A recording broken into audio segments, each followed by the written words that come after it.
ఉన్న బంగారాన్ని విడిపించి ఆ రోజు ఆన్లైన్ రేటుకే మేము కొంటాం. Sharma gold company. ఆ తండ్రికి కొడుకంటే ఎంతో ప్రేమ. చిన్నప్పటి నుంచి అల్లారు ముద్దుగా పెంచి పెద్ద చేశాడు.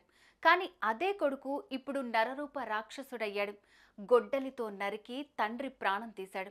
తాజాగా రంగారెడ్డి జిల్లాలో వెలుగు చూసిన ఈ ఘటన ఇప్పుడు స్థానికంగా సంచలనంగా మారుతోంది. అసలు తండ్రిని కన్న కొడుకు హత్య చేయటమేంటి? ఈ హత్యకు దారితీసిన బలమైన కారణమేంటి? ఈ క్రైమ్ స్టోరీలో అసలేం జరిగిందో ఇప్పుడు చూద్దాం.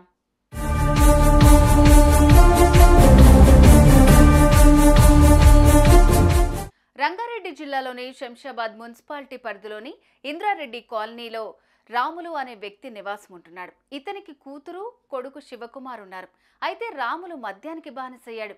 రాత్రైతే చాలు పెగ్గులేనిదే నిద్ర పట్టేది కాదు. దీనికోసం రోజూ తాగుతూ ఉండేవాడు. ఇది కాస్త అతనికి వ్యసనంగా మారి తరచూ మద్యం సేవిస్తూ ఉండేవాడు. ఇంతేకాదు తాగి అప్పుడప్పుడు గొడవలు కూడా చేసేవాడని తెలుస్తోంది. ఎప్పటిలాగే తాజాగా రాత్రి సైతం మద్యం సేవించి ఇంటికొచ్చాడు. ఇక వస్తూనే రాములు తన కూతురి ఇంటి వద్ద గొడవ చేయటం మొదలుపెట్టాడు.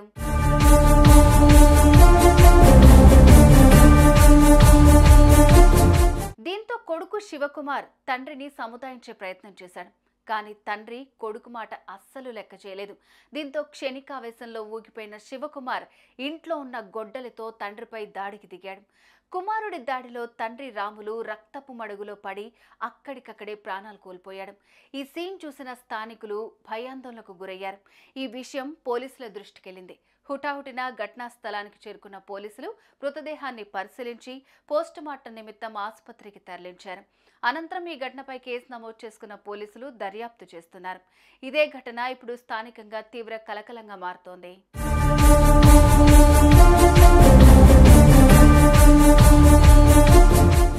వయస్సు పెరిగింది, వ్యసనంగా మారటంతో రోజు మద్యం తాగేవాడు. కానీ తండ్రికి అర్థమయ్యేలాగా వివరించాల్సిన కొడుకు క్షణికావేశంలో ఏకంగా తండ్రి ప్రాణం తీశాడు.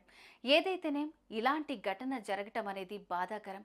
ఇంతటి ఘోరానికి ఒడిగట్టిన నిందితుడిని కఠినంగా శిక్షించాలంటూ నెటిజన్స్ డిమాండ్ చేస్తున్నారు.